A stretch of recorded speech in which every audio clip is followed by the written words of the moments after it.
Vocês, para que abram comigo a palavra do Senhor no Evangelho de Mateus, capítulo 14. Abra comigo aí, por favor. Eu trouxe hoje um tangedor aqui comigo, que é do Ministério de Louvor Jovem da nossa igreja, que é o Ismael. Ia convidar ele para poder fazer um fundo aqui para mim, por favor. Amém? Vamos aplaudir a Jesus pela vida do Ismael. É um jovem. Ele está lá no Ministério de Louvor Jovem da nossa igreja e hoje eu peguei ele pelo pé, fiz uma surpresa. Amém? Mateus capítulo 14, do versículo 1, vamos ler até o 12.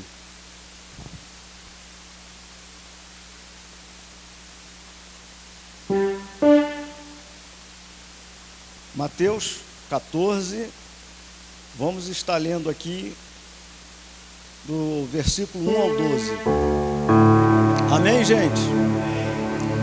Diz assim o texto: Quando Herodes ouviu a respeito de Jesus, disse aos homens que o serviam: Esse deve ser João Batista, que ressuscitou dos mortos.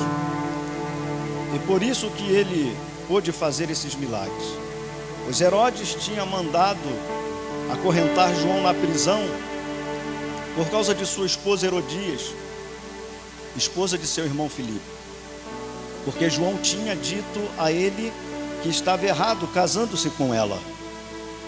Ele queria matar João, mas estava com medo do povo, porque todos acreditavam que João era um profeta.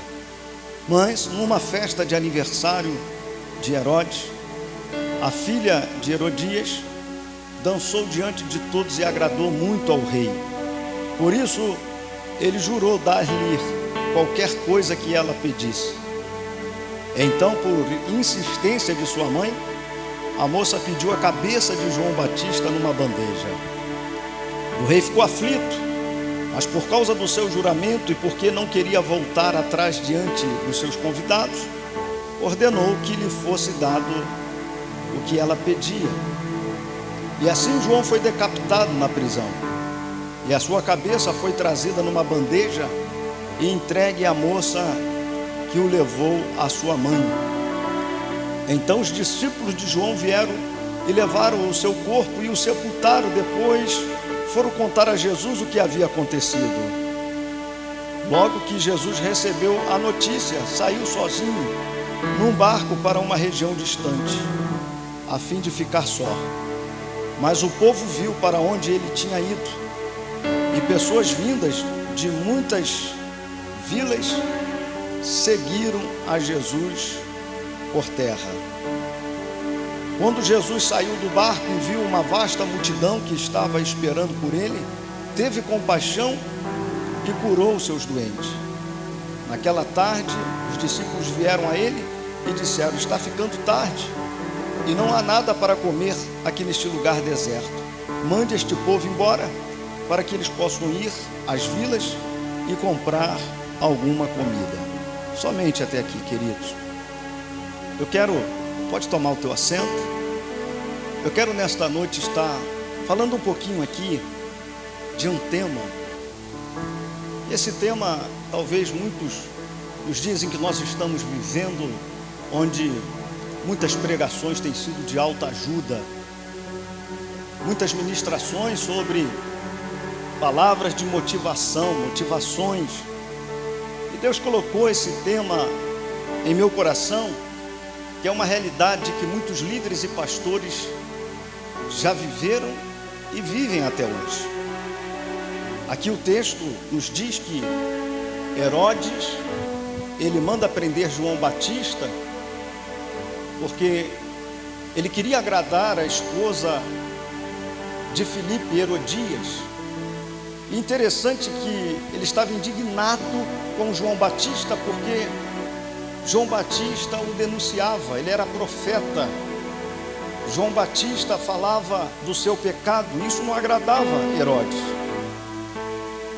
João já tinha dito por várias vezes que ele não poderia ficar com a esposa do seu irmão Filipe, nem conviver com ela.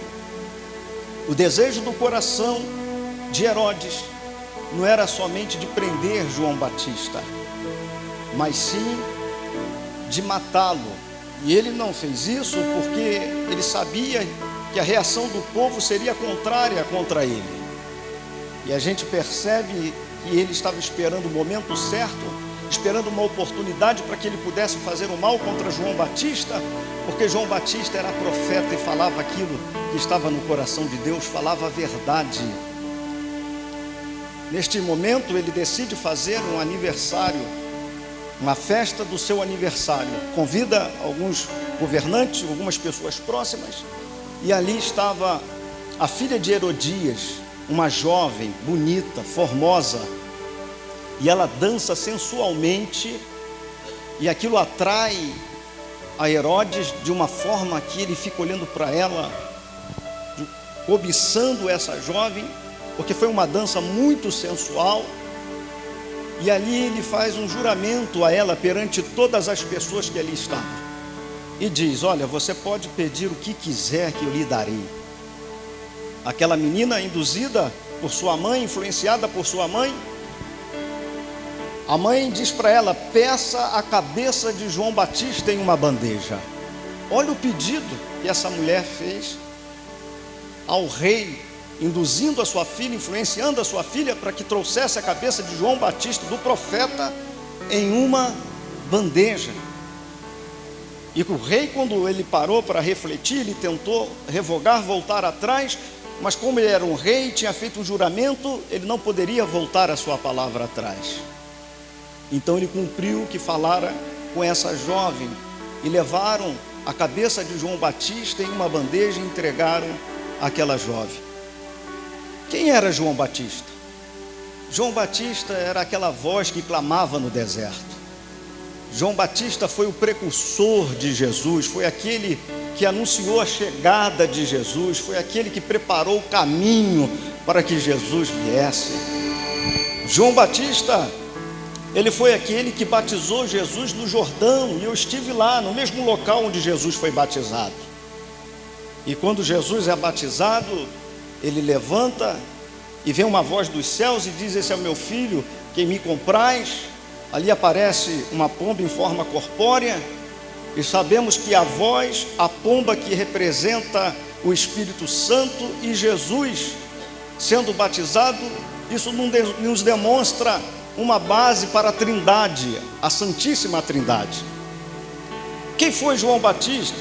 João Batista foi aquele que preparou o ministério terreno de Jesus.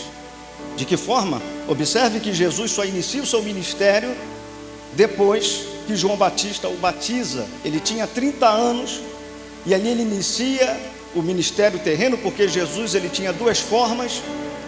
Jesus ele tinha a sua forma humana e a sua forma divina. Ele como Cristo divino, como Jesus humano. E como Jesus ele inicia o ministério onde ele fez o primeiro milagre em Caná da Galileia, transformando a água em vinho. Esse é João Batista, que Herodes mandou decapitar e trazer a cabeça numa bandeja para aquela jovem que o instigou, uma dança muito sensual, onde ele ficou cobiçado com aquela dança sensual, querendo ter essa jovem consigo, e ele teve que atender esse pedido. Eu quero falar sobre um tema que não é muito sugestivo, a gente não ouve mais falar sobre esses temas de mensagens que nós vivemos hoje, daquilo que nós passamos ou já passamos, daquilo que nós já passamos e aquilo que passamos nos dias de hoje. O tema é: a dor não pode impedir o propósito. Você pode repetir comigo? A dor não pode impedir o propósito. Logo que Jesus ouviu a notícia e partiu de barco para um lugar isolado, a fim de ficar só. Quando levaram a notícia até Jesus de que o seu primo, João Batista, estava morto, decapitado, Jesus naquele momento provavelmente também ficou triste, abatido com a notícia, e ele decide entrar no barco, atravessar para o outro lado, para ficar no lugar isolado, para ficar só, para poder ter os seus momentos de luto. Porque ele foi contemporâneo de João Batista, ele foi criado com João Batista, e agora ele ouviu falar que o seu primo estava morto e de uma forma tão trágica. Naquele momento, quando Jesus vai para o outro lado e alguém leva notícia na cidade para algumas pessoas de que Jesus estava indo para lá, e uma multidão se reúne e vai e se adianta para se encontrar-se com Jesus. E quando Jesus chega lá, havia uma grande multidão esperando Jesus. E o que Jesus faz neste momento? Despede a multidão? Jesus manda a multidão embora? Não, diz o texto que Jesus teve compaixão desta multidão. E aí a gente entende aqui, irmãos, que a dor de Jesus não pôde impedir o propósito. A gente entende que Jesus, mesmo estando emocionado, Jesus estando triste, enlutado, mas ele não teve o direito nem sequer de tirar os seus dias de luto, porque isso acontece conosco, os pastores e líderes, que às vezes nós ficamos tão asfixiados com as coisas, nós ficamos tão sobrecarregados que a gente precisa às vezes ter o nosso momento só, de ficarmos sozinhos. E às vezes nós não conseguimos isso, porque sempre tem pessoas querendo receber alguma coisa de nós, pessoas querendo receber algo através das nossas vidas, e às vezes nós não temos também o direito de ficarmos no nosso período triste e demonstrarmos os nossos sentimentos. Jesus não tinha liberdade sequer de pelo menos chorar o luto do seu primo João Batista. Aí eu entendo, irmãos, que tem pessoas que conhecem muito as nossas cicatrizes, as nossas armaduras, mas não conhecem as nossas cicatrizes. Tem muitas pessoas que conhecem muitas nossas armaduras, mas não conhecem as nossas dores. Não sabe o que um pastor passa, um líder passa. Não sabe o que ele passa na família, não sabe o que ele passa no seu relacionamento conjugal, não sabe o que ele passa na igreja, não sabe a dor das perdas que ele já teve, a ingratidão que lhe sobreveio, as traições que acontecem nesse decorrer do nosso tempo de ministério. E a gente entende que tem muita gente que quer que a gente guerreie por eles, que a gente use a espada para guerrear por eles, porque eles querem sempre alguma coisa de nós. E nós entendemos que nós fomos chamados para isso. Nós entendemos que nós não podemos dispensar a multidão, dispensar as pessoas com mãos vazias, porque o próprio Jesus, ele nos ensina isso, é uma referência para nós. Porque Jesus, quando ele viu a multidão, ele poderia dizer: epa, alto lá, eu vou tirar uns dias de descanso, eu não quero saber de ninguém, eu preciso ter os meus dias de luto, eu preciso chorar, não me atrapalhe agora, eu vou me trancar no gabinete, eu vou me trancar em algum lugar, não quero que ninguém fale comigo, eu vou viajar. Não, Jesus teve compaixão, e ter compaixão é sentir a dor do próximo, do outro.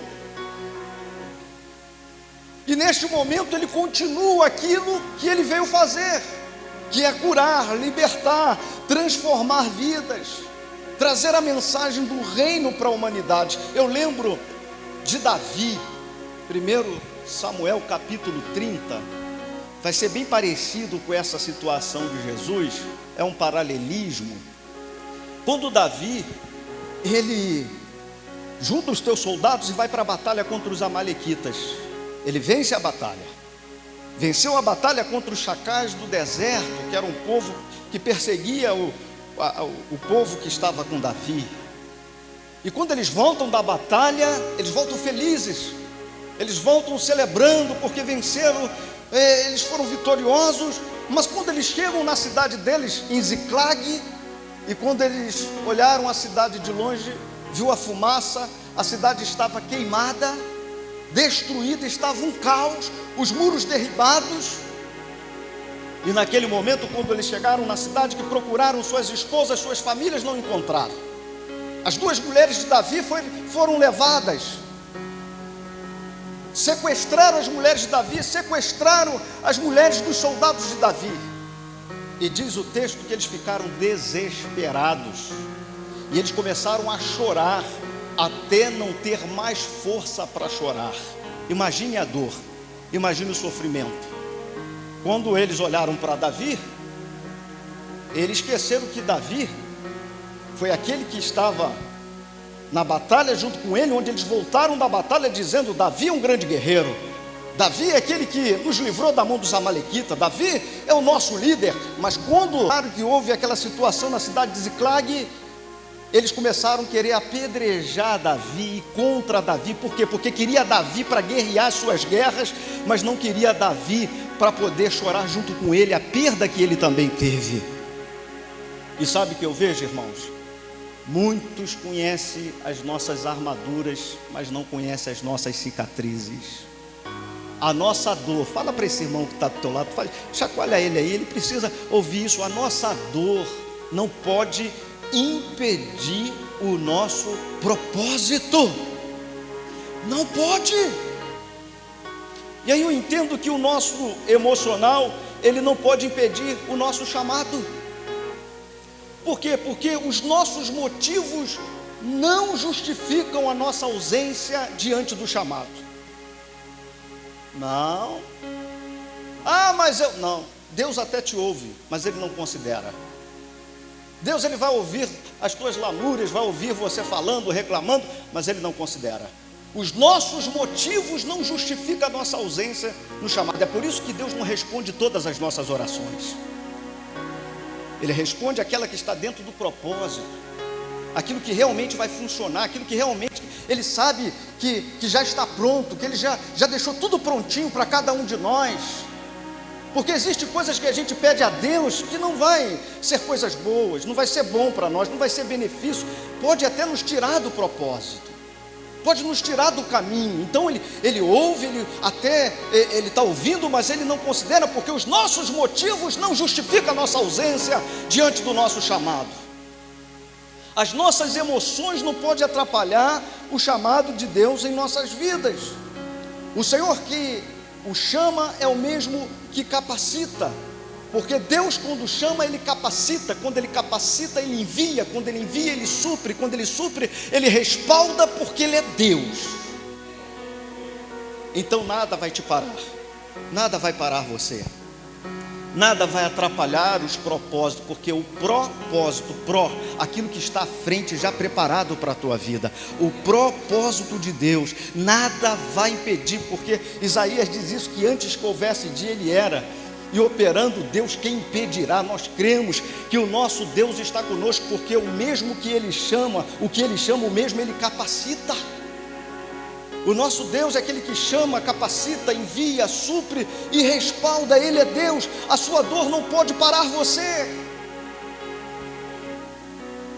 Os nossos problemas não podem nos parar. As frustrações de ministério não podem nos parar, irmãos. Eu sei que se eu sentar com cada um que aqui se encontra nessa noite, eu vou ouvir muitas experiências, muitas frustrações, muitas ingratidões. É por isso que eu botei um propósito no meu coração. Eu digo sempre para minha esposa, para a bispa, e eu falo para ela: vamos fazer pelas vidas, vamos nos dedicar às vidas, vamos fazer o que Deus nos chamou para fazer, porém não vamos esperar nada em troca, porque se esperar em troca você pode ficar frustrado, você pode ficar decepcionado. Então você tem que fazer e não esperar reconhecimento nenhum. Você tem que fazer, não tem que esperar alguém chegar para você e falar: não, você não espera nada. Sabe por quê? Porque Deus vai usar pessoas para reconhecer isso na sua vida. Deus vai usar pessoas para poder honrar você lá na frente. Então a gente não pode parar, porque o mesmo que nos chama é o mesmo que nos capacita. Por isso que eu vejo a importância de nós não atentarmos para aquilo que é contrário e sairmos do foco do objetivo que Deus tem para cada um de nós.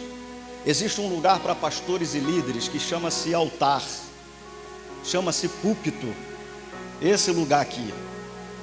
E esse lugar aqui, às vezes, por causa das frustrações, dos problemas, das lutas que passamos, das tribulações, das adversidades que passamos no ministério, eu já vi muitos pastores chorar em cima desse altar e desabafar as tuas emoções, falando derrotas, falando de problemas, de lutas, falando de coisas pessoais que não é para falar em cima desse altar, porque o altar, o púlpito não é lugar de desabafo. Esse lugar aqui é lugar para nós falarmos de uma palavra que transforma vidas, de uma palavra que muda, uma palavra que pode edificar vidas, que pode mudar destino. Esse lugar, ainda que estejamos quebrados, e eu falo igual arroz de terceiro, talvez vocês não conheçam isso, aquele arrozinho bem quebradinho, minha mãe comprava aquilo, a situação era muito difícil na época, e aquele arrozinho quebradinho, e às vezes nós como pastores e líderes estamos assim. Eu já subi no púlpito, no altar da igreja, quebrado, irmãos, passando por problemas difícil demais. Eu saí de casa dizendo: Senhor, não vou aguentar, Senhor, ministrar hoje. E eu colocava os meus joelhos no chão, pedi o Espírito Santo para me capacitar. E eu sempre digo para o Espírito Santo, vem comigo, eu não posso subir sozinho. Sozinho eu não consigo. Quando chegava no terceiro degrau da escada, ali já estava subindo um novo Cid. Já não era mais aquele Cid com aquela cara de derrota, com aquela fisionomia abatida, porque aqui em cima, aquele que nos chamou é o mesmo que nos capacita. Estamos aqui para pregar uma palavra de vida, porque as pessoas, elas deixaram seus lares, as suas casas, o seu conforto para vir para a igreja, não para ouvir as nossas lamúrias, mas para ouvir uma palavra de vitória, para ouvir uma palavra que transforma, uma palavra que traz mudança de vida, uma palavra de transformação. Quantos creem nisso? Joguem a mão para cima, pelo amor de Deus, aplauda Ele nessa noite. Pode aplaudir. Aleluia.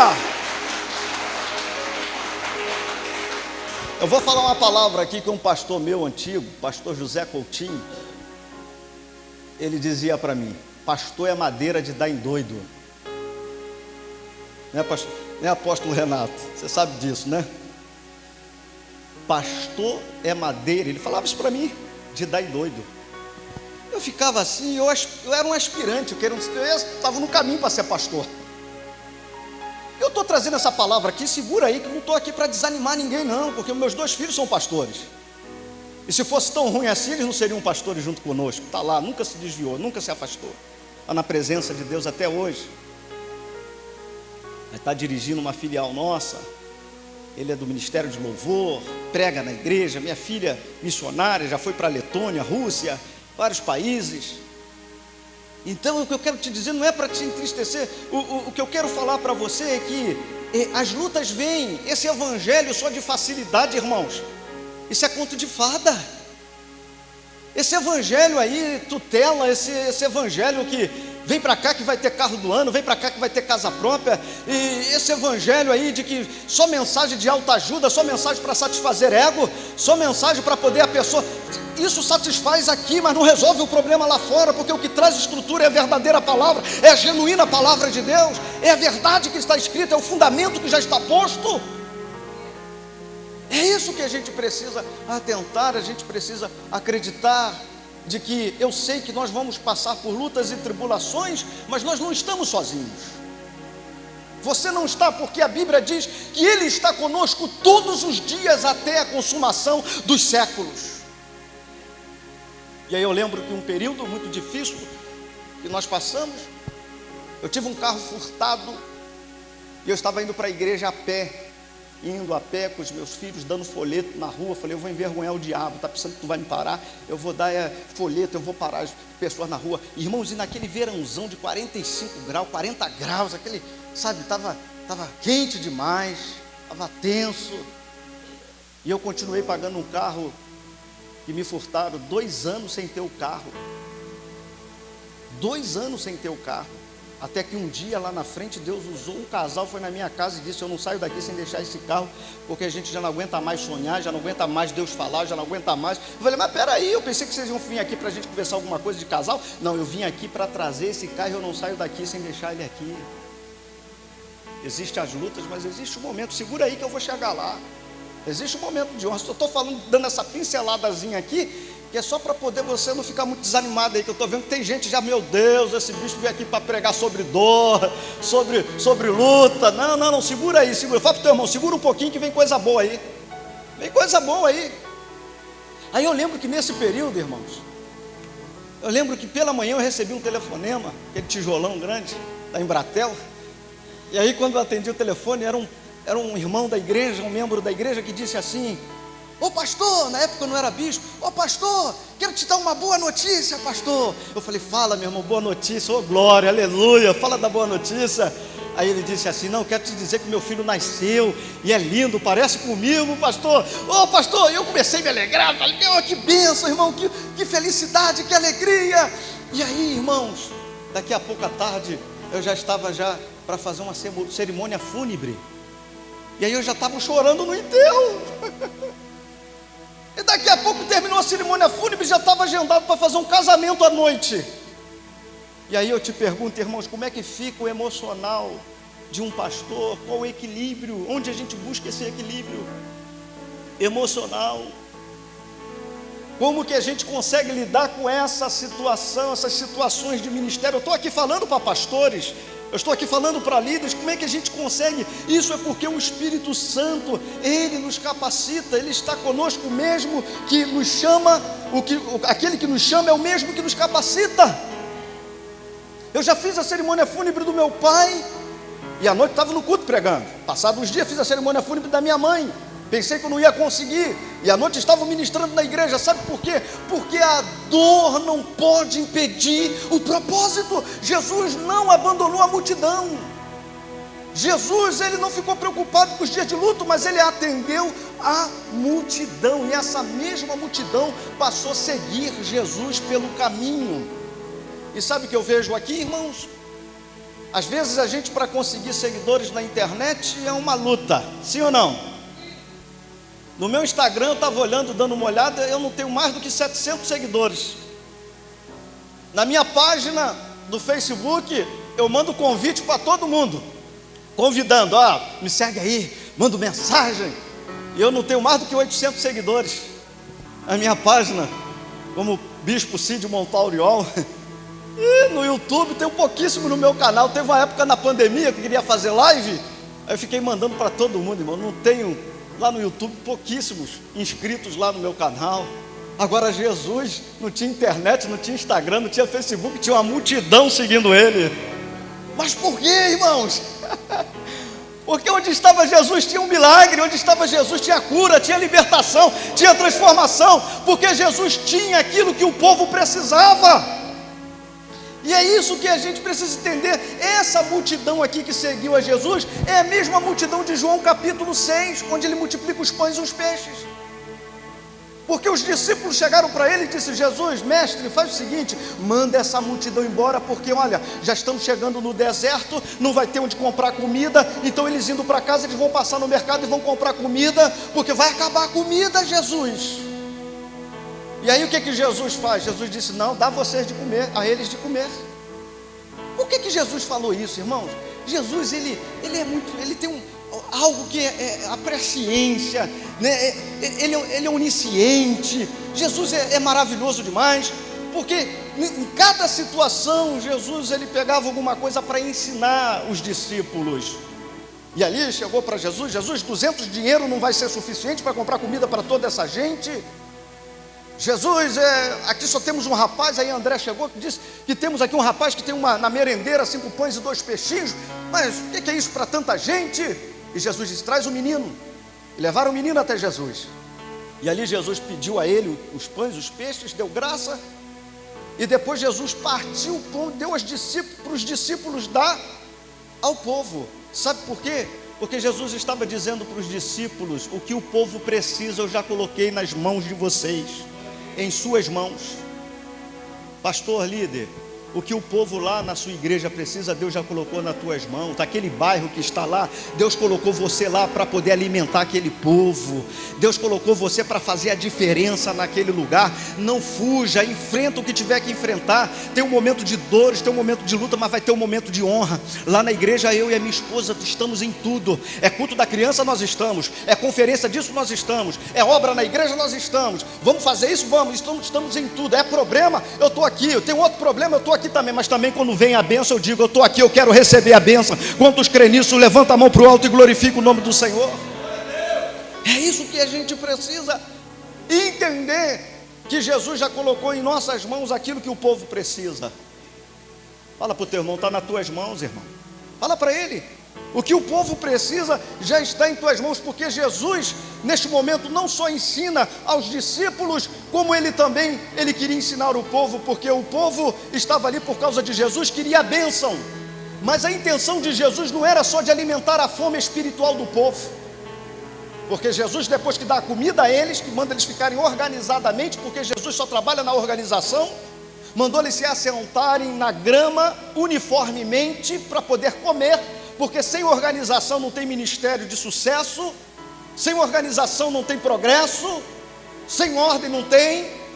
Então, quando Jesus faz isso, que dá o de comer ao povo, e daqui a pouco, quando Jesus começa, que ele alimentou a fome orgânica do povo, e daqui a pouco Jesus começa a alimentar a fome espiritual dele, começa a ensinar e dizer assim: eu sou o pão vivo que desci do céu, aquele que come da minha carne jamais terá fome. Eu sou a água viva, aquele que beber desta água jamais tornará a ter sede. Diz o texto que foi saindo do menor ao maior, porque eles queriam a bênção, mas não queriam Jesus, queriam o benefício, mas não queriam o compromisso, e foram saindo. E Jesus, naquela hora, eu creio que ele deu uma olhada para os discípulos que ali ficaram com ele e disse: e vocês? E vós, não vai acompanhar essa multidão não? E aí Pedro, ousado, destemido, tomou a frente e disse assim: Senhor, para onde iremos nós? Se só em ti está a palavra de vida eterna, tu és o Cristo em que nós temos crido. Você pode aplaudir, dá uma salva de palmas para Jesus, bem forte. Se é para Jesus, está fraco.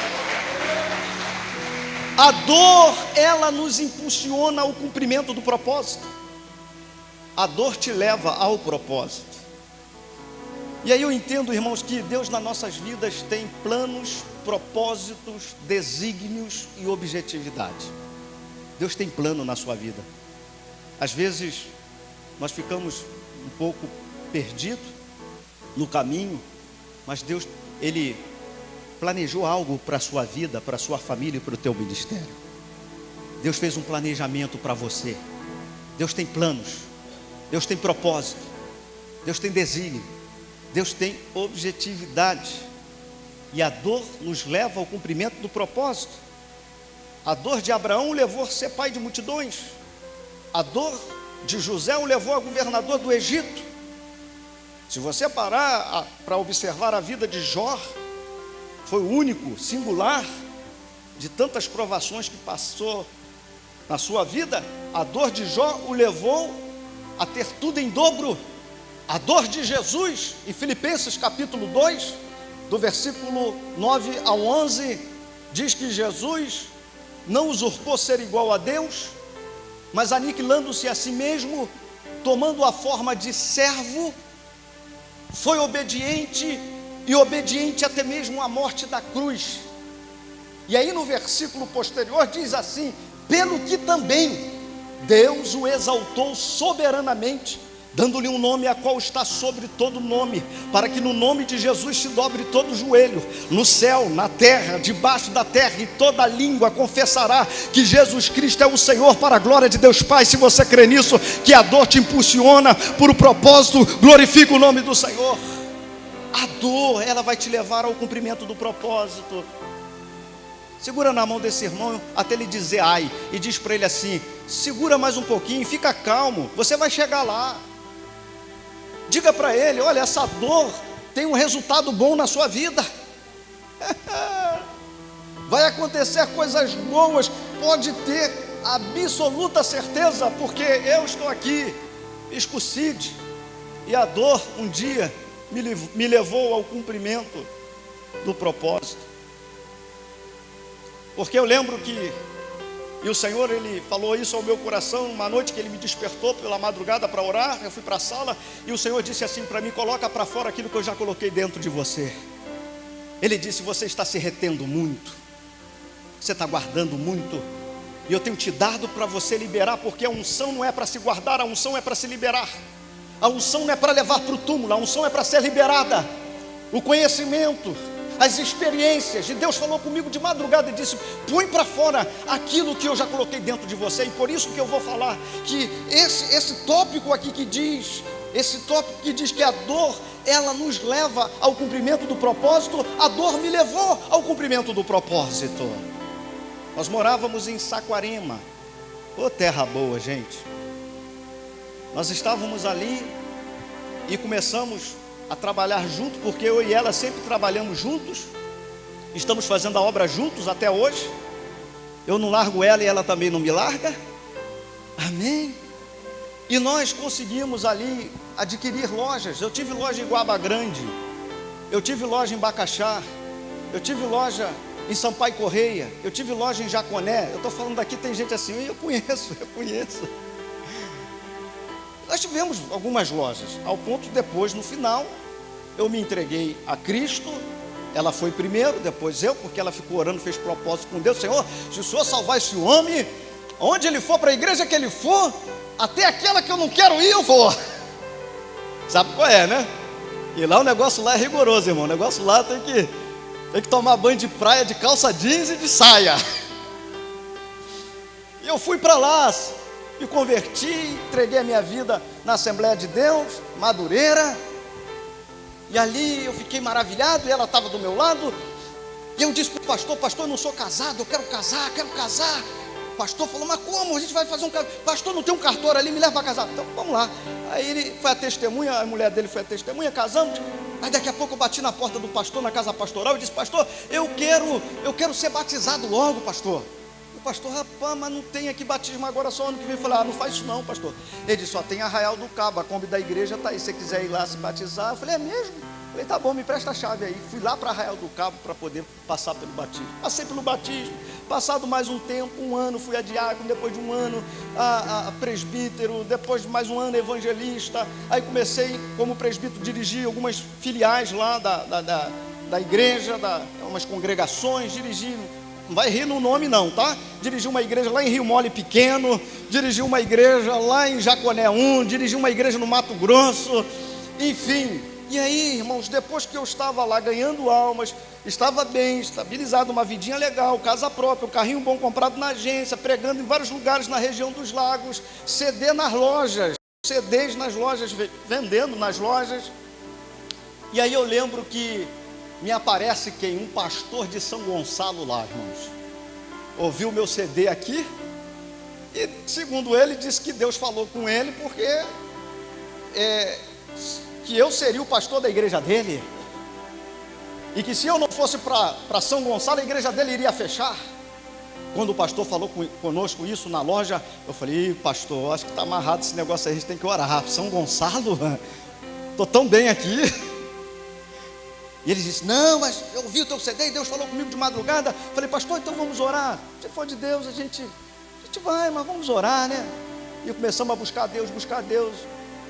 E nada, irmão, Deus ficou no silêncio, até que um pastor, estou correndo aqui por cada hora, até que um pastor, que foi meu pastor também, estava morando em Cabo Frio, e ele, na oração da meia-noite com a família, naquele momento, o Espírito Santo moveu o coração dele a me levar a orar com ele. Ele bateu na minha casa às 7 horas da manhã, eu disse: ô pastor, o senhor está aqui, vem tomar um café comigo? Não, eu vim te buscar para orar. Ele e o irmão dele estavam no carro e disse: eu vim buscar você para orar. Eu falei: pastor, tem que abrir as lojas aí, tem que trabalhar. Ele disse: não, você não está orando para Deus te dar uma resposta? Eu falei: epa, o negócio está esquentando. E aí eu falei: tá bom. Aí nós entramos no carro, fomos em direção a Via Lagos, chegou numa igreja chamada, uma Assembleia de Deus do Samuel Lessa, lá em Rio Bonito. E aí o irmão dele falou: não, é aqui que Deus vai falar com a gente vai orar aqui, vamos estar orando aqui, tem uma consagração boa.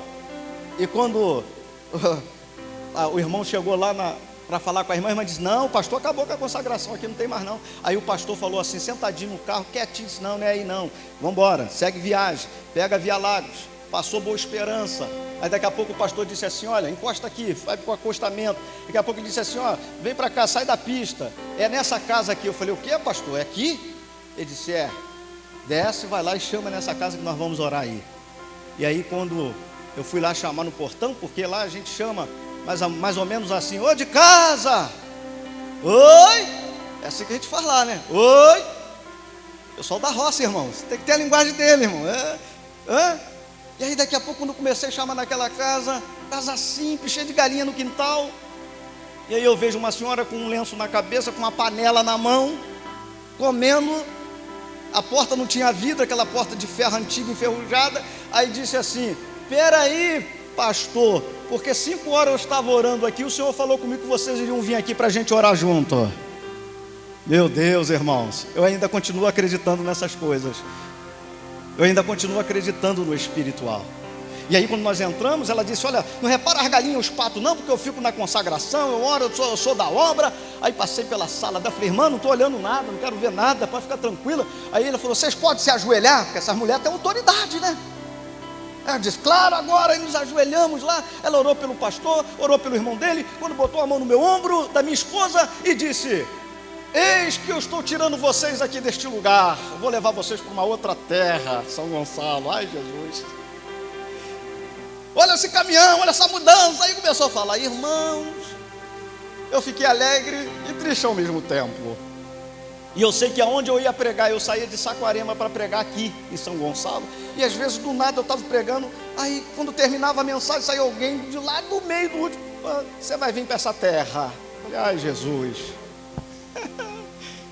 E aí acontece que nós viemos para cá, vendemos as lojas, parcelado, e o pastor me fez uma proposta e disse, eu vou te dar pelo menos aí para começar 1,5 salários, vou pagar o teu aluguel, vou te dar uma ajuda lá, e você vai ser pastor presidente da minha igreja, vou te levar na convenção Conamad, vou consagrar você lá, pastor, você vai ser o presidente. E quando nós chegamos aqui na igreja, irmãos, não tinha mais do que 15 pessoas na igreja. E aí eu olhei para a igreja, eu já estava vindo aqui para conhecer, e eu sabia da luta, da dor que nós iríamos passar. Mas eu não fugi do chamado, do propósito. Eu e minha esposa aproveitamos o tempo que nós tínhamos, não estávamos trabalhando, não tinha loja, e começamos a fazer visitas às pessoas afastadas, colocamos um programa na rádio, Edificando Vidas, e depois começamos a colocar seminário na igreja, porque eu já dava aula lá em Saquarema, no seminário Ceifa, e aí começamos a colocar campanhas na igreja, campanha de Jericó, quebrando as muralhas, os 7 mergulhos na mãe, um monte de campanha, e começou a igreja a crescer, desenvolver.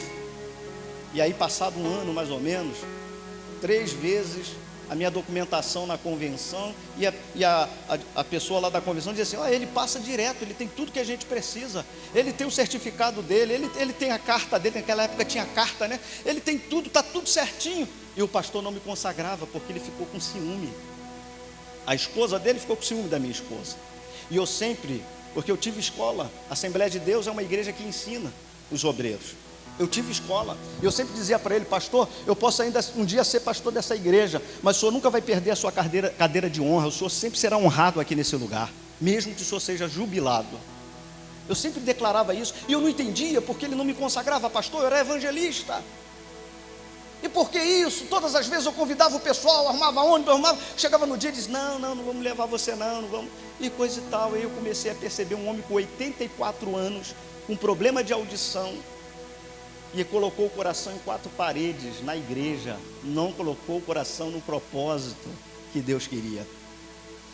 E nisso, um domingo depois, muito atarefado de muitas visitas, de muitas coisas, no culto à noite, ele disse para mim assim, olha, nós vamos fazer o culto, Cid vai ministrar, mas no final temos uma reunião.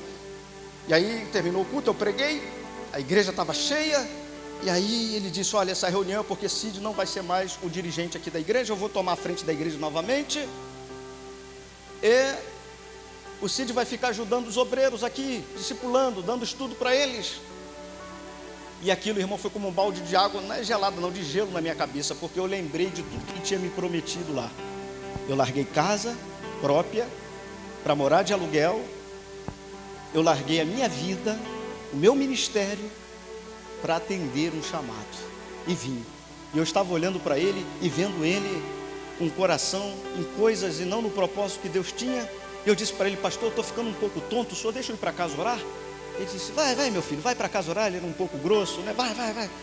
Eu fui para casa com a minha esposa, com meus 2 filhos pequenos, irmãos. Meus filhos eram crianças. Eu não estava sentindo nem o chão, andando, indo a pé para casa. E quando eu cheguei em casa, era o momento que eu queria ficar como Jesus, mas aí eu não podia também, porque eu tenho a minha esposa. Eu não posso transmitir fraqueza para ela, eu não posso demonstrar para ela que eu estou nessa situação, e meus filhos ali olhando, e eu tentava ficar em algum lugar, e eu sei que foram dias difíceis. Aí eu orei a Deus, Deus me deu a resposta na palavra, em Atos capítulo 12, e o Senhor falou comigo, vai lá, põe a sua carta. E aí eu fui até ele, marquei com ele, minha esposa era tesoureira da igreja, e quando nós chegamos lá, ele já estava com um vice-presidente que não tinha, ele já estava com um tesoureiro que não tinha, ele já estava com uma turma na casa dele. E aí eu falei, pastor, vim aqui para poder a gente pedir a carta, não dá mais, né? As coisas não funcionaram conforme foi falado. E ele disse para mim assim, ô meu irmão, foi uma loucura te trazer para São Gonçalo, volta para tua casa lá, está vazia, volta lá para Sampaio Correia, está vazia a tua casa. Eu disse, ô pastor, alto lá, não vou voltar não, eu vou sofrer, mas vou sofrer no centro da vontade de Deus. Eu sei que eu vou sentir dores, mas eu vou ficar no centro da vontade de Deus. Mas o que você vai fazer? Eu disse, bota minha carta para o pastor Militão, porque eu era muito amigo do pastor Vanderlei Durval Chaves, lá de Jaconé, e ele me indicou para botar a carta para o Militão, para mim ficar nas igrejas ministrando. E ele botou a carta e falou, você vai viver como? Eu falei, Deus sabe, porque eu não caí aqui de paraquedas, Deus me trouxe para esse lugar e disse que tem um povo aqui gemendo e chorando, que nós vamos cuidar desse povo. Irmãos, imagina, eu, minha esposa, 2 filhos pagando aluguel, sem igreja, desempregado e sem parente por perto. Foram dias tristes, de choro. Aparecia para mim pregar, eu não queria ir pregar. Aparecia igreja para mim, eu não ia. Eu só orando e chorando nos pés do Senhor. Minha esposa me viu pelas madrugadas pelo chão, clamando a Deus, pedindo socorro a Deus para saber o que Ele queria fazer. Até que um dia eu recebi um convite de um pastor lá da onde nós estávamos morando, ali em Santa Catarina. E o pastor disse, ô Cid, levanta, Cid. Ô Cid, tu é um profeta, Cid. Vamos ali para uma convenção ali de igreja renovada, eu vou te levar lá, você vai conhecer essa convenção. Vamos lá, você vai gostar. Eu falei, não quero, estou aqui orando. Rapaz, vamos embora, rapaz, você vai gostar, você vai ver que os pastores lá, é tudo pastor assim, sabe? Ele senta na mesa, bate papo, não é aqueles pastor não, é pastor legal. Eu falei, então vamos. Aí fomos. Aí chegamos na convenção lá, eu olhei, todo mundo sentadinho na mesa assim, outra mesa aqui, batendo papo, conversando. Falei, que pastorzada diferente. Os pastores aqui estão legal mesmo, como ele falou, fiquei feliz. Aí conversei com um, conversei com o outro. No final, aí um me levou para apresentar ao presidente da convenção. E aí quando chegou lá, ele falou assim, não vou te receber como pastor aqui não. Eu falei, não, mas não tem problema, eu não vim aqui para ser pastor. Eu vim aqui apenas para poder compartilhar isso aqui, tão bom, esse momento de mesa é tão bacana. E aí ele disse assim, você também caiu nas lábias do profeta velho? Eu disse, infelizmente caí, né? Então você não é o primeiro não, já passou 3 lá. Eu falei, ai Jesus, misericórdia. Eu já tinha feito isso com outros irmãos, mas eu vim embaixo de oração. E nesse período, para mim entrar nessa convenção, teve uma pessoa que me indicou. Sabe quem foi que me indicou para mim poder entrar lá? Para mim poder me agregar? Bispo Simões Ribeiro. Aplauda Jesus pela vida dele. Foi ele. Por quê? Porque o pastor me levou, o pastor me apresentou e ele deu o reforço. Disse, não, Cid, ele dá aula de seminário aqui na minha igreja. Lembra disso que eu dava aula aqui no seminário do pastor Agenor? Cid dá aula no seminário da minha igreja. Cid, eu conheço ele. Então ele fortaleceu para mim poder ser recebido nessa convenção. Eles analisaram minha documentação na mesa diretora. Em poucos meses meu nome foi contemplado e eu fui ordenado a pastor na Nova Vida em Santa Catarina, na época do pastor Carlos Alberto. Uma igreja que na época era uma igreja muito relevante, talvez a mais relevante de São Gonçalo e mais bonita. Não é verdade? E eu fui ordenado a pastor lá, nesta igreja, Deus me honrando. E aí eu perguntei ao bispo, disse, bispo, e agora? O que nós vamos fazer? Cadê a igreja? Eu estou animado, agora eu quero pegar a igreja agora, vamos voltar, bispo. Aí ele disse para mim, tem um bocado de loja fechada aí, tem um bocado de terreno vazio. Pega a tua esposa, os teus 2 filhos e vai trabalhar para Jesus. Falei, ai Jesus. Depois de ter igreja, depois de estar pregando lá, irmãos, é muito fácil você comer ovo quando você nunca comeu um filé mignon, irmãos. Não é verdade? E aí eu falei, caramba, e agora? A gente tinha vendido um carro para poder investir em alguma coisa para a gente aqui em São Gonçalo. Até que eu lembrei do dinheiro guardado, falei para ela, você está comigo? Ela disse, claro que eu estou contigo, fechado contigo, sou parceira, vamos embora. Eu falei, então vamos. Peguei o dinheiro todinho, comprei cadeira para a igreja, dei dinheiro de depósito na igreja, eu comprei som, o melhor som para a igreja, e nós inauguramos a comunidade evangélica diante do trono ali em Santa Catarina, de frente ao Papaléguas. Quem conhece ali, aquela área ali? Nós inauguramos. Não deu para ficar 1 ano ali, porque a igreja encheu, irmãos, pela graça de Deus, pela glória de Deus, e mudamos para o Pita, para um lugar maior, e ficamos ali um tempo, a igreja encheu também, compramos o terreno. E aí hoje nós estamos lá com a igreja pronta para a honra e glória do nome do Senhor. E o povo que estava gemendo e chorando é o povo que está lá na Sedite. É esse menino que está aqui, ó, tocando aqui nessa noite. É isso, irmãos. A dor não pode impedir o propósito.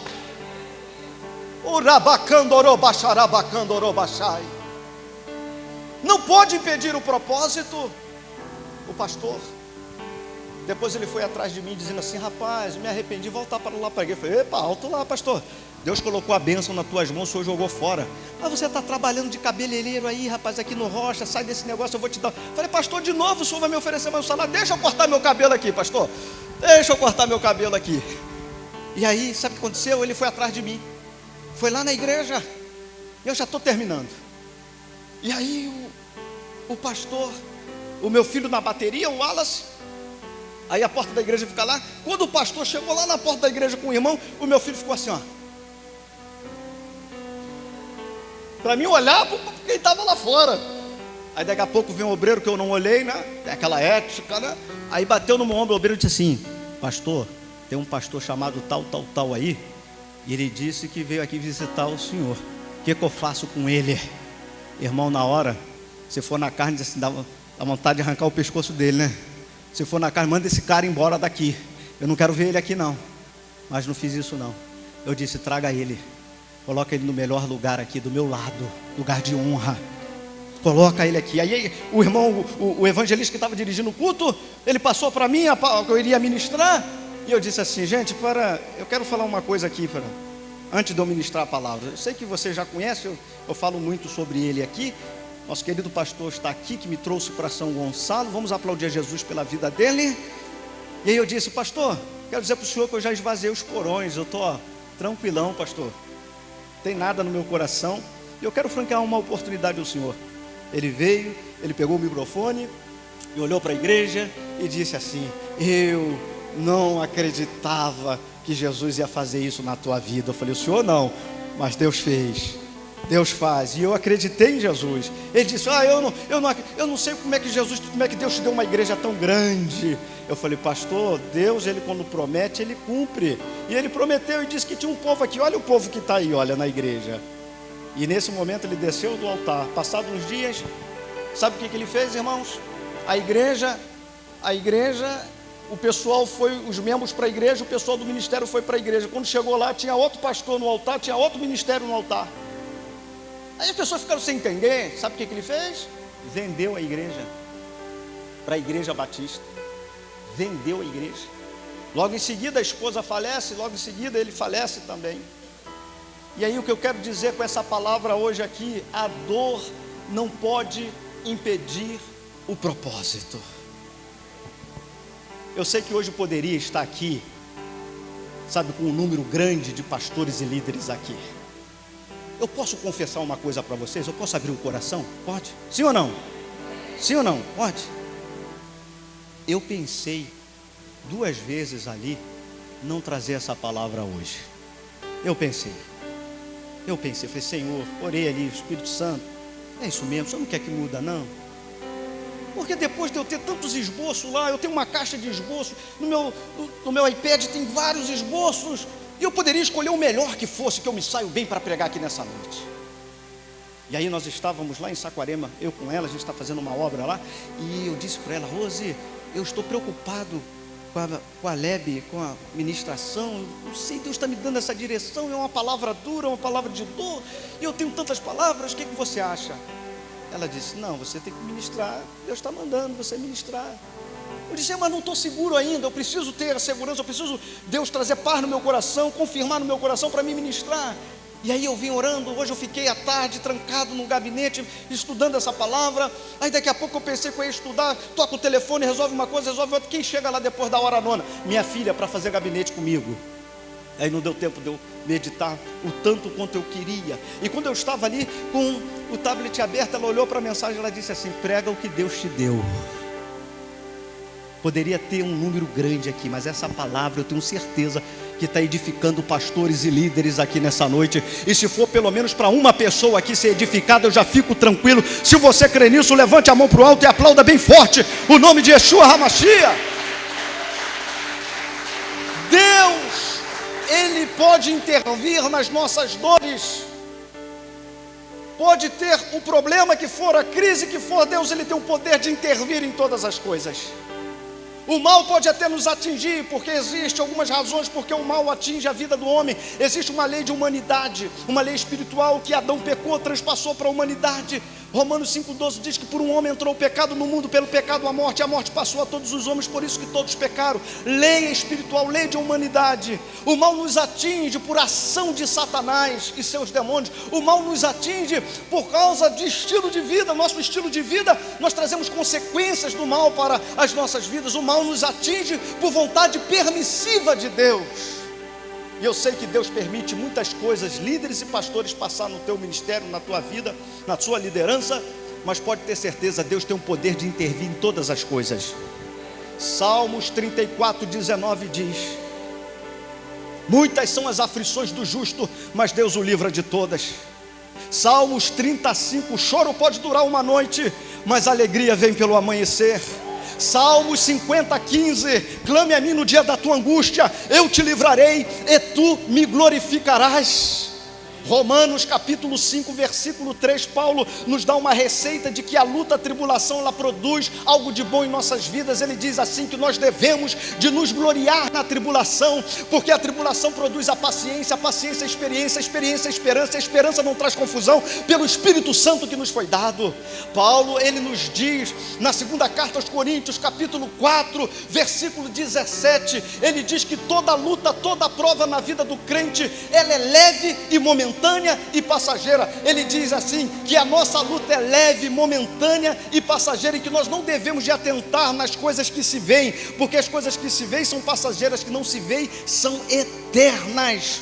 Romanos 8:18, Paulo diz que as lutas do tempo presente não são para comparar com a glória em que nós há de ser revelada. Então eu quero que você chacoalhe o braço desse irmão e diz: a tua vitória lá na frente será bem maior do que a luta que você está passando hoje. Se você crê nisso, aplauda o nome do Senhor, fica de pé.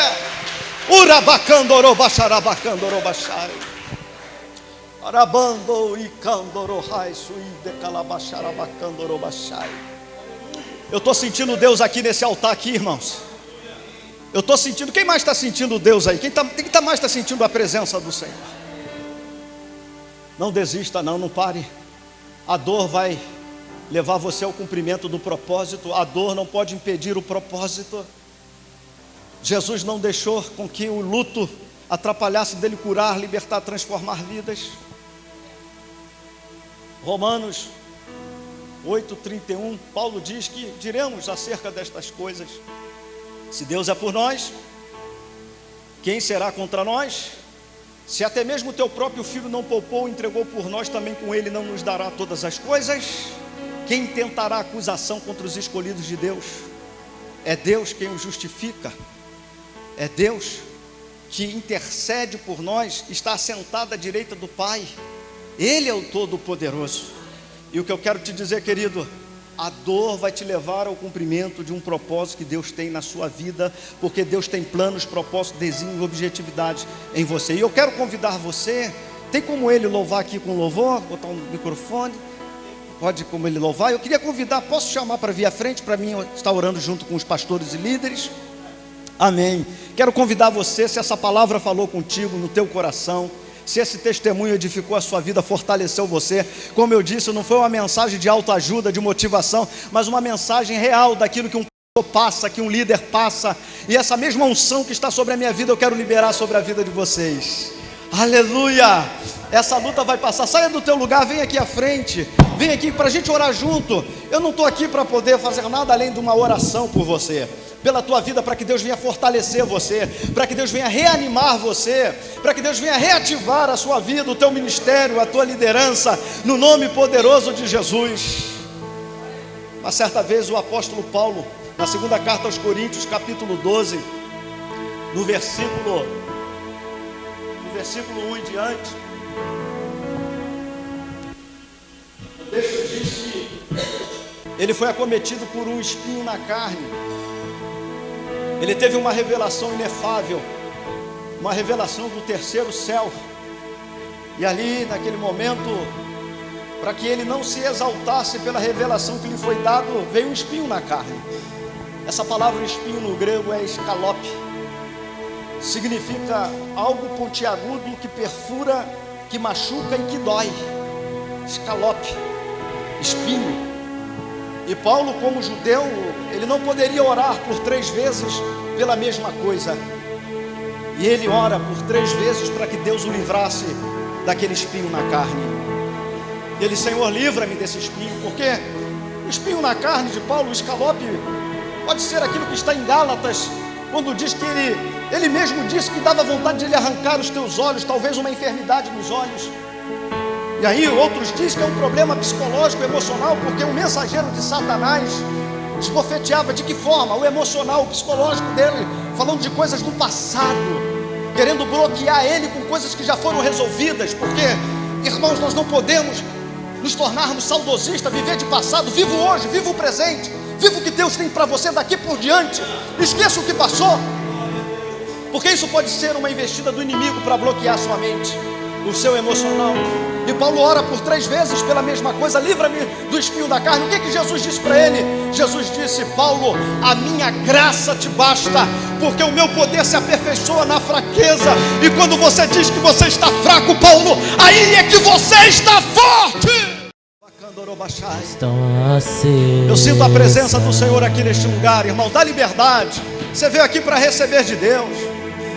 Se expresse diante dele. Abra o teu coração. Esperando o barulho dos teus passos em direção à porta. É só bater que eu vou abrir pra você. Isso, louve. Entrar. Só bater. Isso, adore o Pai. Abre o teu coração, deixa o Espírito Santo ministrar sobre a sua vida. Isso. Entrar. Não pare, não pare. Oh. Eu já coloquei as minhas vestes. Seja impactado pela presença. Seja impactado pela glória de Deus. Sou só te abre o teu coração. Deixa o Espírito Santo fluir na sua vida. Vamos dançar Maranata. Isso, vamos, reaja, reaja, reaja. Maranata. Eu já coloquei as minhas vestes brancas. Estou só te esperando. Vem dançar. Isso, abre o teu Maranata. Abra a tua boca e seja renovado agora. Seja renovado, seja ativado dos dons espirituais na sua vida. Oh, meu Deus, a glória de Deus está aqui neste lugar. Seja impactado com a presença, com a glória, com a Shekinah. A Shekinah de Deus é a presença de Deus no meio do seu povo. Jesus pode curar agora, libertar, transformar, fazer milagres extraordinários acontecer aqui neste lugar. Se você crer, fecha os teus olhos, coloca as mãos sobre o teu coração, que eu quero orar por você, pastor. Eu quero orar por você, líder. Eu quero orar por você nesta noite. Eu tenho certeza que esse testemunho edificou a sua vida e você vai sair daqui de forma diferente. Eu não imaginava que era lindo assim, que era lindo assim, meu noivo esperado. Eu abro a minha casa, pode morar aqui, pode morar aqui. E tem fogo nos olhos. Eu não imaginava que era lindo assim, que era lindo assim, meu noivo esperado. Eu abro a minha casa, pode morar aqui, pode morar aqui. Coloca as mãos sobre o teu coração. Pai querido e amado, Deus Santo, debaixo da unção desta palavra que o Senhor colocou em meu coração para ministrar, ó Deus, aqui nesta noite, sobre a vida de homens que são teus ungidos, são teus príncipes na terra, são líderes, são pastores, e o Senhor disse para mim colocar para fora aquilo que o Senhor já colocou dentro de mim, e eu tenho absoluta certeza que o teu Espírito está fazendo um grande mover em cada coração, em cada mente, em cada entendimento. Meu Deus, tira todo bloqueio, tudo aquilo que tem atrapalhado o crescimento, o desenvolvimento da liderança dos teus servos. Ó Deus, nós sabemos que passamos por momentos de lutas, de tribulações, de adversidades em nossas vidas, mas Deus, o teu poder é que prevalece em nós. O Senhor é maior, o Senhor é soberano sobre todas as coisas. Por isso estamos aqui em total dependência diante de Ti. Declaramos a Ti a honra e a glória. Declaramos que importa que Tu cresças e que nós diminuamos. Que o Senhor seja um oleiro e nós sejamos apenas um vaso em Tuas mãos. Enche-nos agora com a presença do Teu Espírito. Enche-nos até transbordar nesta noite. Queremos ser cheios desde que não haja mais espaço, ó Deus, em nossas vidas com a Tua presença. Enche-nos com a Tua presença desde que não haja mais espaço. Abençoe o Teu povo, abençoe os pastores, abençoe os líderes, e que possamos sair daqui renovados, ativados, com os dons reativados, e que possamos desenvolver o Teu reino e cumprir o chamado e o propósito que o Senhor tem para cada um que se encontra aqui nessa noite. Nós Te louvamos e Te agradecemos pela Tua palavra, no nome poderoso de Jesus. Se você crê, joga as duas mãos para cima e aplauda bem forte, mais forte. Se é para Jesus, está fraco essas palmas aí. Glória a Deus, aleluia. O diabo achou que tinha tirado tudo de Jó, mas o tudo de Jó é Deus. Amém. Jó não reclamou, sofreu calado. Mesmo passando o que passou, Jó não pecou contra o Senhor. Ficou calado, pois Jó sabia que o Senhor estava testando a sua fé. Por isso Jó não reclamou, mas o adorou. Oh meu Deus, nos ajude a ser assim, nos ajude a ser assim, como Jó, sempre temente a Ti. Aprender só em Ti, Deus, confiar, só em Ti, Deus, confiar, como Jó, esperar sem reclamar. Jó teve fé, mesmo sem ter motivos. Até sua mulher, ele não deu ouvidos. Jó sabia que o Senhor é Deus de adoração, por isso ele o adorou na provação. Jó sabia que o Senhor é Deus de adoração, por isso ele o adorou na provação. Oh meu Deus, nos ajude a ser assim, nos ajude a ser assim, como Jó, sempre temente a Ti. Aprender só em Ti, Deus, confiar, só em Ti, Deus, confiar, como Jó, esperar sem reclamar. Oh meu Deus, nos ajude a ser assim, nos ajude a ser assim, como Jó, sempre temente a ti. Aprender só em ti, Deus, confiar. Só em ti, Deus, confiar. Como Jó, esperar sem reclamar. Que nós possamos ser como Jó, tementes, obedientes, e aprendermos a colocar tudo aquilo nas mãos do Senhor, colocar Ele como prioridade nos teus sonhos, nos teus projetos, na sua família, no seu trabalho, no teu caminhar, no seu deitar, no seu levantar. Meu Deus, que o Senhor Deus possa abençoar a vida de cada um, dos pastores, das pastoras e todos os líderes. Eu agradeço a minha rica e grande oportunidade. Deus abençoe a todos.